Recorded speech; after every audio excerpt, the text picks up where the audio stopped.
멈춰서리다. 나의 가고 서는 것 주님 뜻에 있으니 오 주님 나를 이끄소서. 주님 말씀하시면 내가 나아가리다. 주님 뜻이 아니면 내가 멈춰서리다. 나의 가고 서는 것 주님 뜻에 있으니 오 주님 나를 이끄소서. 뜻하신 그곳에 나 있기 원합니다.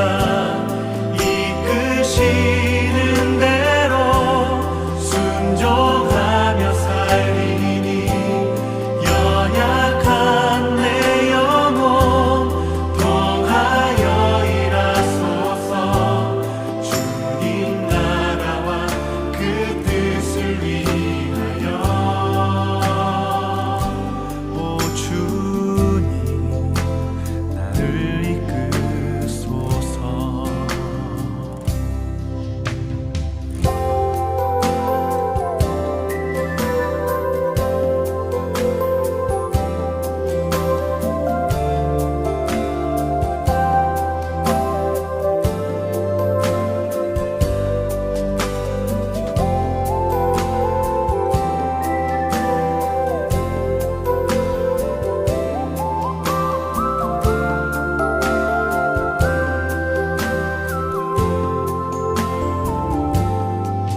주님 말씀하시면 내가 나아가리다.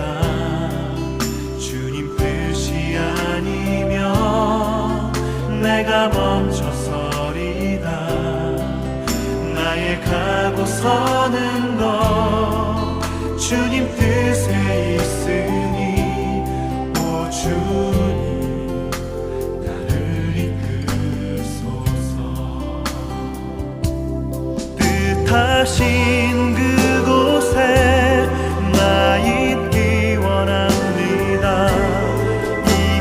이끄시는 대로 순종하며 살리니 연약한 내 영혼 통하여 일하소서. 주님 나라와 그 뜻을 위하여 뜻하신 그곳에 나 있기 원합니다. 이끄시는 대로 순종하며 살리니 연약한 내 영혼 통하여 일하소서. 주님 나라와 그 뜻을 위하여 오 주님 나를 이끄소서.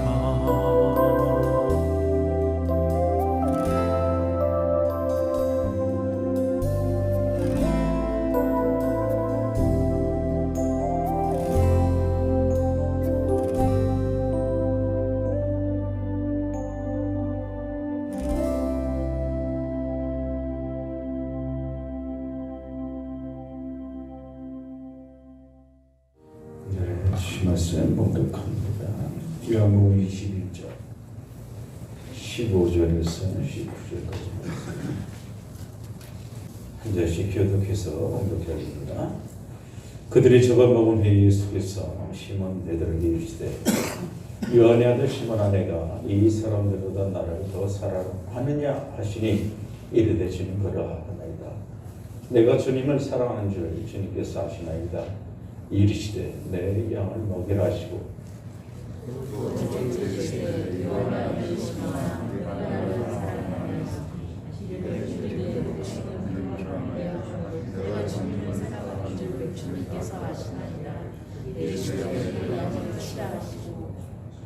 세 번째 이르시되 요한의 아들 시몬아 내가 너를 사랑하느냐 하시니 주께서 세 번째 내가 나를 사랑하느냐 하시므로 베드로가 근심에 이르되 주님 모든 것을 아시오매 내가 주님을 사랑하는 줄을 주님께서 아시나이다. 예수께서 이르시되 내 양을 먹이라. 내가 진실로 진실로 이르노니 내가 저로서 스스로 들고 원하는 것을 버리고 늙어서 내 발을 벌리니 나는 이를 들고 원하지 않는 것으로 버리려니와. 다음 경고합니다. 이 말씀하시면 베드로가 어떠한 직업으로 하나님께 영광을 돌릴 것을 가르치시리라.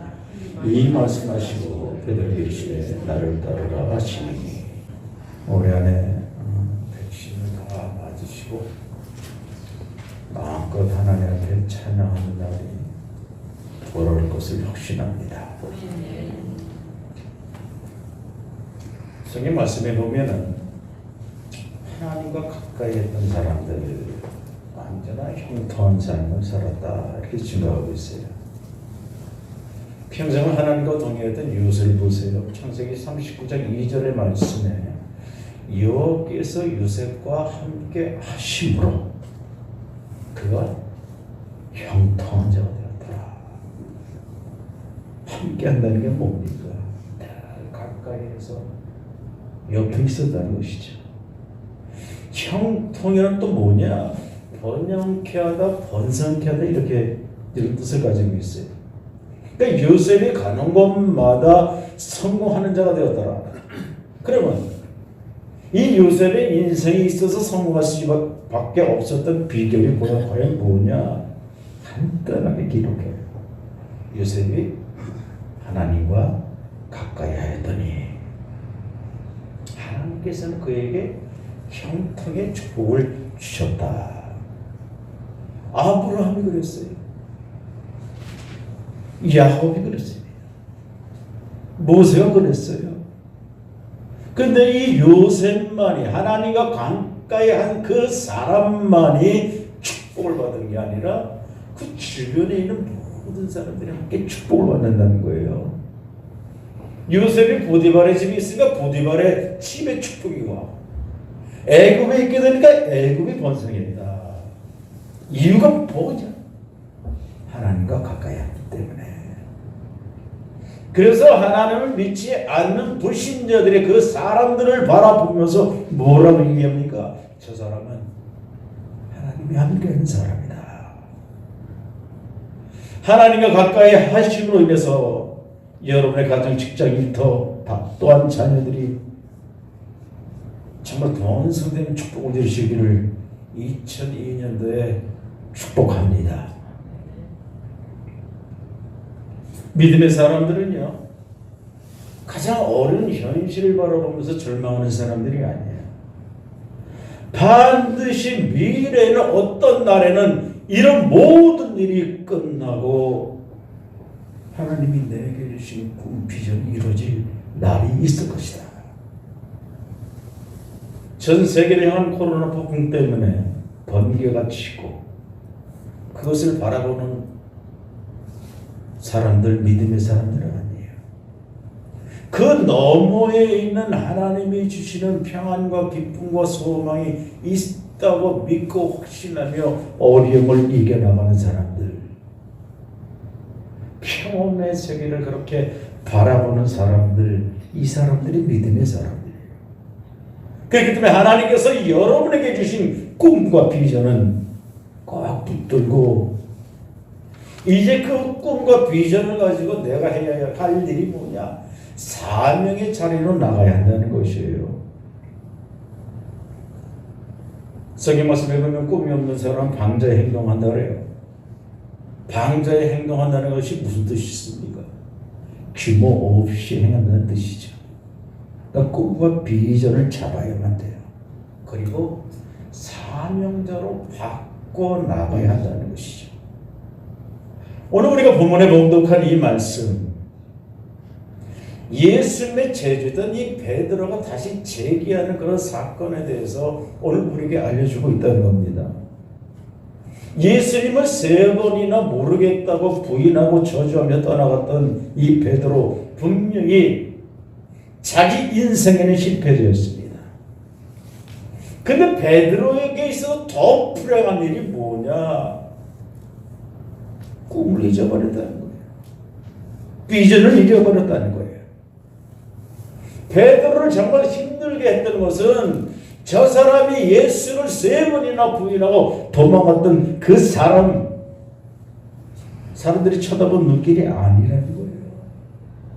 베드로 자신의 안에 가졌던 하나님의 계획과 꿈들이 잃어버렸다는 거예요.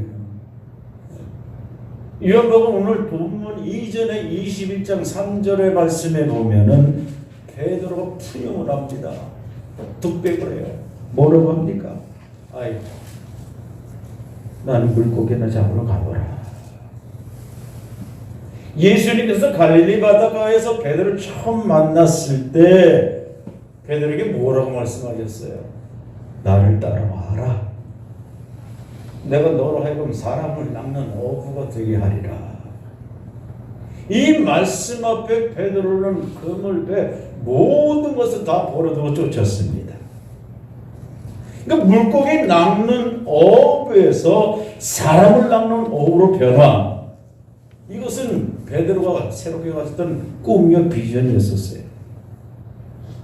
근데 예수님은 부인하고 떠나갔던 베드로가 지금 뭐라고 얘기합니까? 아이고, 나는 물고기나 잡으러 가야 되겠다. 그러니까 베드로의 시간은요, 앞으로 나가는 것이 아니라 다시 뒤돌아가는 거예요. 백하고 있는 거예요. 과거로 거꾸로 돌아가고 있다는 거예요. 그러나 이 이야기가 베드로의 끝이냐? 아니라는 얘기입니다.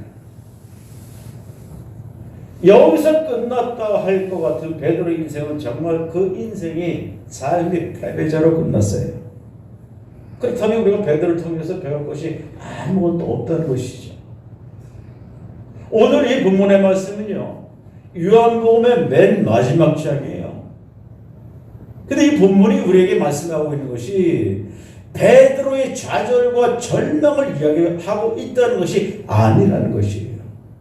베드로로 하여금 다시 이렇게 세우는 역사가 일어나고 있다는 것이에요. 예수를 부인하고 그 옛날의 삶의 터전으로 돌아가서 다시 고기를 잡으러 가는 그 베드로는요, 다 포기. 미래 공부 다 포기됐다. 또 모든 것을 포기하고 물고기나 잡으러 가야겠다고 돌아서서 가는 그 베드로를 포기하지 않으시는 분이 있어요. 그분이 누구예요? 주님이십니다. 스스로 포기하고 있는 이 베드로를 다시 이렇게 세우치게 하신 거예요. 주님을 다시 만난 베드로는 다시 꿈을 잡습니다. 비전을 잡아요. 그리고 훗날에는 이 베드로가 순교의 반열에 오르게 된다는 것이죠.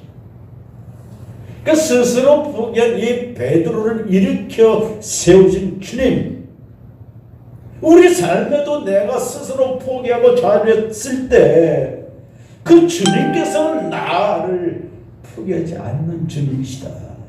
다시 이렇게 시켜주시는 주님. 2021년도에 꿈을 가지셔야 합니다. 2021년도에 비전을 가지시기 바랍니다. 여러분을 향한 꿈을 가지시고, 여러분의 가정을 위한 꿈을 가지시고, 여러분의 사업, 직장, 일터를 위한 꿈을 가지시고, 여러분의 믿음의 생활은 이 덕경 교회를 위해서 꿈을 가지시고, 이웃에게 사랑과 베품 나눔을 할 수 있는 꿈과 비전을 2021년도에 회복되기를 주님의 이름으로 축원드립니다. 그렇다면 우리가 이 비전과 꿈을 이루려면은 우리가 해야 할 일이 과연 무엇이냐고요. 나를 향한 주님의 사랑을 내가 확신하는 거예요. 베드로에 있어서 최대의 사람은 누구였어요? 주님이셨습니다. 베드로의 실패의 원인은 자기 자신에게 있었지만은 어쩌면 주님께서 이 나를 버리셨을 것이다 이렇게 생각을 했을 것이에요. 그러나 그렇지만 죄책감 때문에 그런 것이죠. 아유, 나 같은 놈 주님이 사랑하시겠어? 더 이상은 나 같은 놈을 상대도 주시지 않을 거야. 이렇게 생각했을 거예요. 근데 요한복음 21장 마지막 부분을 보면은요, 베드로에게 세 가지의 사건이 생기게 돼요. 첫째가 뭐냐? 주님이 베드로에게 직접 찾아가시는 거예요. 베드로 주님을 찾아간 게 아니에요. 주님께서 베드로를 찾아가십니다. 도망치고 있는 베드로를 찾아가세요. 그 두 번째는 베드로를 향해서 끝없는 자기의 사랑을 증명해 주셨어요. 말로 하는 게 아니에요. 행동으로 보여주셨어요. 세 번째는 뭐냐? 내 양을 먹이라 맡기셨습니다. 예수님과 이 베드로의 타락 이후의 최초의 만남의 장면이 어떻게 이루어집니까? 예수님께서는 바닷가에 생선을 잡아서 요리를 만들어 놓고 자기를 저주하면서 떠나갔던 그 베드로를 기다리고 계셨어요. 그 베드로를 만났어요. 예수님의 첫 마디가 뭡니까? 나 같으면 야, 네가 네 죄를 알지? 어떤 이유 때문에 너가 나를 배신했느냐? 내가 과거 3년 동안 내가 너한테 얼마나 잘해주고 사랑해주고 그랬는데 네가 나를 배신해? 정말 그럴 수 있냐? 나 같으면 이렇게 얘기했을 거야. 예수님께서는 아니에요. 참 말씀 뭡니까? 딱 한마디. 저반을 먹어라. 배고프지? 밥 먹어. 오늘 15절 말씀이 이렇게 시작이 된다는 거예요. 초반을 먹어라. 그리고 초반 후에 대화가 시작이 됩니다. 식사가 끝나기 전에 너 나랑 얘기 좀 하자. 베드로 소화불량 걸렸을 거예요. 가시가 목에 걸렸을 겁니다. 베드로가 식사가 끝날 때까지 예수님께서 한마디 말씀 안 하십니다. 기다리십니다. 식사가 다 끝마치자마자 베드로에게 질문합니다. 베드로야, 네가 나를 아직도 사랑하느냐? 네가 나를 아직도 사랑하느냐? 이 말씀 속에 분명한 전제가 있습니다. 네가 나를 사랑하는 건 물론이고 내가 너에게 확인시켜 보고 아직도 내가 나를 사랑하고 있느냐? 묻는 겁니다. 몇 번을 물으셨어요? 예수님께서 몇 번 물으셨어요? 아니 대답을 안 해. 3번 물으셨죠. 이 3번이라는 데는 베드로가 알러지가 있는 사람이야. 왜 그렇습니까? 내가 저 예수를 모른다고 3번이나 부인했어요. 그 부인과 함께 3번이나 사랑을 확인하는 주님과 이 대화를 통해서 베드로가 얼마나 주님 앞에 섰을 때 미안하고 그냥 감정이 얼마나 복잡했어요. 이런 나를 주님께 사랑하시는 이 확신이에요. 이 벌어지지도 못한 인간을 저주하면서 주님을 떠나간 나를 주님은 아직도 사랑하시는구나. 네가 나를 사랑하느냐? 주님 사랑한 줄 아시지 않습니까? 또 묻습니다. 네가 나를 정말 사랑하느냐? 주님 사랑한 거 다 알잖아요. 3번째 완전히 무너졌네. 펑 울면서 주님 용서해 주시옵소서. 내가 주님을 사랑합니다. 아직도 주님께서 나를 사랑한다는 이 확신이 베드로가 다시 일어날 수 있는 동기였다는 것이에요. 세상이 나를 버렸다고 할지라도, 사람들이 전부 다 나를 버려도 나의 주님이신 이분은 나를 버리지 아니하십니다. 주님이 여러분을 버리지 아니하시면 어떤 상황 속에서도 다시 일어난다는 확신을 가지고 주의 이름으로 축원드립니다. 그 주님의 사랑에 의지해서 일어날 수 있다는 것이. 또 두 번째로 비전을 회복하기 위해서는요, 나를 향한 주님의 그 기대를 내가 확인해야 된다는 것이에요. 일반적인 상식으로 한번 배신한 사람 2번 배신, 3번 배신할 수가 있죠. 더 이상 기대를 할 수 없다는 얘기예요. 하지만 예수님이 달랐어요. 찾아오셔서 변함없는 사랑을 확신시켜 주셨습니다. 그리고 베드로한테 기대를 한 거예요. 3번 부른 다음에 베드로에게 새로운 과제를 주십니다. 그게 뭡니까? 내 어린 양을 먹여라. 내 어린 양을 너한테 맡길 테니까 네가 뭐 좀 먹여줘. 어부였던 베드로를 처음 예수님께서 만나셨을 때 주셨던 과제가 뭡니까? 나를 따라오너라. 내가 너로 하여금 사람 낚는 어부가 되게 하리라. 사람 낚는 어부라는 것은요, 전도자의 사명이에요. 전도에서 데려다 놓을 수는 있어. 하지만 내 양을 먹이라는 건 뭡니까? 목자의 사명이라는 거야. 양육을 하는 거예요. 근데 지금까지 우리가 잘못하고 있잖아요. 데리고 왔는데 왜 양육이 안 돼? 베드로에게 나를 따라와서 사람을 낚는 어부가 되라. 데려다 놨어. 데려놓는데 목자의 사명을 잃어버렸어. 양육하는 사명을 잃어버렸어. 나의 모든 행동들이 양육하는 그 마음의 자세가 나한테는 없어. 그러니 그 양들이 떠나가겠어요? 안 떠나가겠어요? 가만히 생각해 보세요. 누구든지 저기서 데려다 놓을 수는 있어. 양육한다는 게 얼마나 힘든지, 일꾼 하나 만든다는 것이 얼마나 교회가 힘든 일입니까? 예를 들어서요, 아기가 배 안에 있을 때가 편해요? 키울 때가 편해요? 어떤 게 더 어려워요?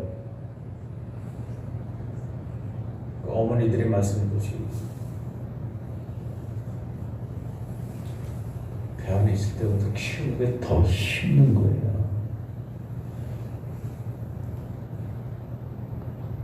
베드로가 더 어려운 과제를 주는데, 이제는 내 어린 양을 먹이고 키워가는 목자의 사명을 너한테 내가 주겠노라, 이겁니다.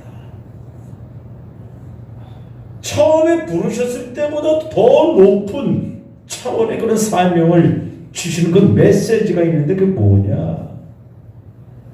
너의 실패를 나는 다시 보지도 않고 너의 그 잘못된 나는 이해하고 다 알고 있어. 하지만 이제 거듭나야 돼. 너의 실패를 통해서 너는 새롭게 네가 거듭나야 돼. 그래서 더 높은 과제를 주시는 거예요. 오늘 우리가 하나님 앞에, 주님 앞에 실패했다고 해서 우리를 버리시는 주님이 절대 아니라는 말씀입니다. 오히려 더 높은 계획과 소명과 비전을 준비하셔 놓고 이 어려움을 통해서 네가 반드시 이 과제를 해나가라.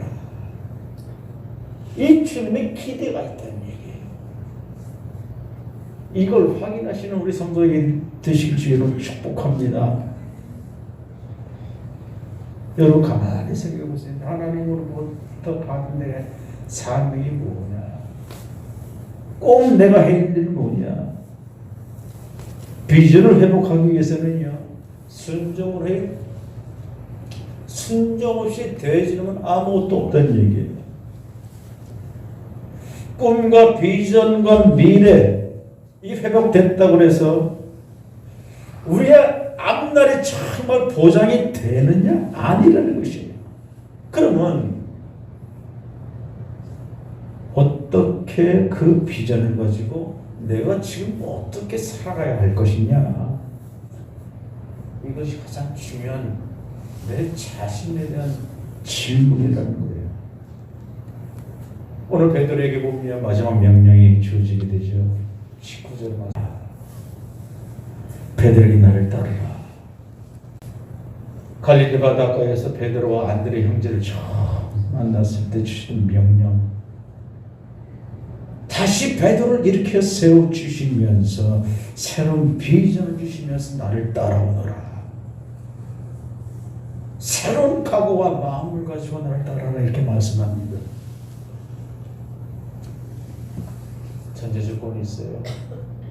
이제는 딴 데 보지 말고 다른 길 쳐다보지도 말고 다른 사람 쳐다보지도 말고 오직 나만 보고 따라와라. 이런 전제가 더 붙는다는 얘기예요. 베드로 실패 직전에 얼마나 당당했었어요. 얼마나 자신이 있었어요. 그때 주님께서는 네가 기도하지 않고 사탄에게 내가 물림되게 된다면 너 넘어질 거야. 마음 가고 단단히 하고 기도하면서 날 따라와. 이때 베드로가 뭐라 그럽니까? 아이고 주님 염려 붙들어 매세요. 난 주님을 위해서 오게도 갈 수 있고 나 주님을 위해서 죽으려면 난 죽을 준비도 다 있어요. 아주 당당하게 얘기를 했죠. 그러나 시간이 얼마나 더 갔습니까? 자신만만하게 넘어지는 거예요. 자기 자신의 연약함을 몰랐어. 너무 자신감이 있었기 때문에 한마디로 철 없었던 얘기죠. 그래서 주님께서는 이젠 달라진 이 베드로의 모습을 보고 있습니다. 내가 나를 사랑하느냐? 그럼 지금 베드로가 어떻게 된다고 해야 됩니까? 쩔쩔매는 거죠. 주님, 내가 주님 사랑하는 주님 아시잖아요. 더 이상 자신할 수가 없어. 과거에 내가 그렇게 당당하게 얘기했던 것이 처참하게 무너져 버렸어. 그래, 주님 아시잖아. 지금 아무도 한 말 없어요. 내가 아무런 자신할 수 없기 때문에 겸손히 주님 앞에 무릎 꿇고 내가 이제 주님만을 의지할 수밖에 없습니다. 그 무릎 꿇음에 대한 마지막 생에 펼쳐질 광경을 주님께서 말씀하세요. 18절의 말씀에 내가 진실로 주신 명이 이루니 내가 젊어서는 스스로 띠띠고 원하는 것을 받는 거냐 늙어서는 내 팔을 벌리리니 남이 내게 띠띠고 원하지 아니하는 곳으로 데려가리라. 이 말씀 중에서 두 단어가 아주 대비가 되는데요. 젊어서라는 단어와 늙어서는 대조적이죠. 이게 무슨 뜻이냐? 젊어서는 네 마음대로 살았어. 네 마음대로 살다가 넘어지고 자빠지고 또 쓰러지고 했지. 하지만 이제 늙어서는 네 마음대로 살 수 없도록 내가 너 인생에 들어가서 너를 꽉 잡아주고 내가 억지로라도 너를 잡고 갈 테니까 내 마지막 인생이 승리하도록 내가 너를 끌고 나갈 거다. 이런 말씀이에요. 근데 젊어서는 늙어서는 또 19절의 말씀은 아주 결정적인 말씀이에요.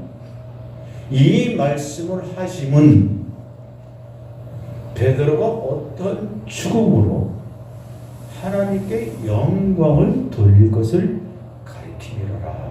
이게 무슨 말씀이에요? 베드로가 어떻게 된다는 얘기예요? 암시를 해주죠. 뭡니까? 베드로가 마지막에 하나님 앞에 영광을 돌려드리는데 어떠한 죽음으로 영광을 돌려드리냐?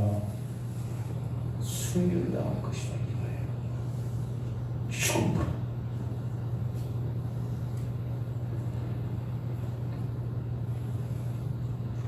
베드로의 순교가 하나님 마지막 영광이고 승리라는 것이에요. 우리 인생이 끝나는 그러한 순간에 하나님 앞에 가서 마지막 결산하고 마지막 영광 승리가 되어야 한다는 것이에요. 처음부터 잘해가 과정은 좋았는데 끝에 가서 이게 안 되면은 지금까지 잘한 게 뭐가 되겠어요?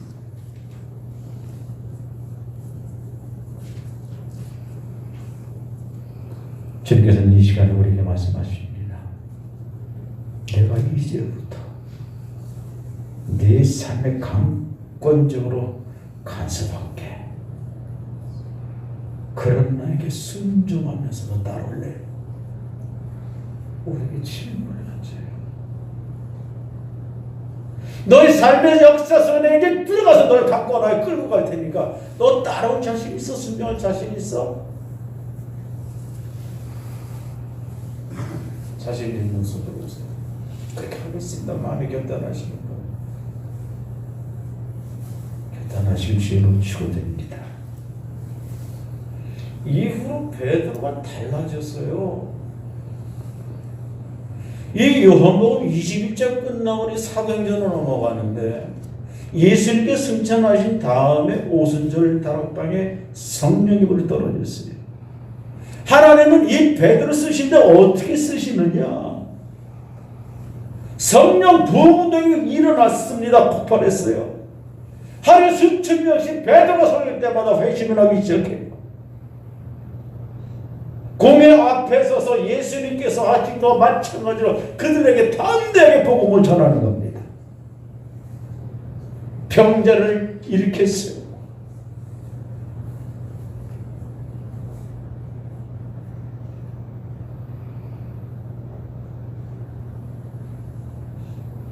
견인 기자라고 제너럴 일렉트릭 즉 웰치 연사는 얘기합니다. 비전이 사람을 만들고 사람이 미래를 키운다. 꿈이라는 것은 사람을 만들고 그 사람이 내일의 우리 과정과 미래와 또한 기회를 세워간다는 거예요. 여러분의 비전이 뭡니까? 내 가정, 내 사업, 직장, 내 사랑하는 교회, 내가 이웃들을 위해서 내가 얼마나 헌신할 것인가 내가 알고 있다면 그것이 바로 비전이라는 거예요. 이게 비전이에요. 그렇다면 내가 남은 인생에 이런 비전을 위해서 내가 어떻게 살아가야 될 것이냐?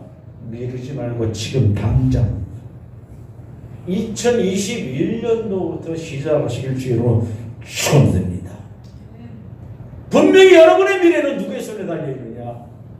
주님의 손에 달려있다는 것을 확신하시기 바랍니다. 그리고 사명자로 거듭나시기를 주 이름으로 축원드립니다. 찬양합니다.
죄 웃은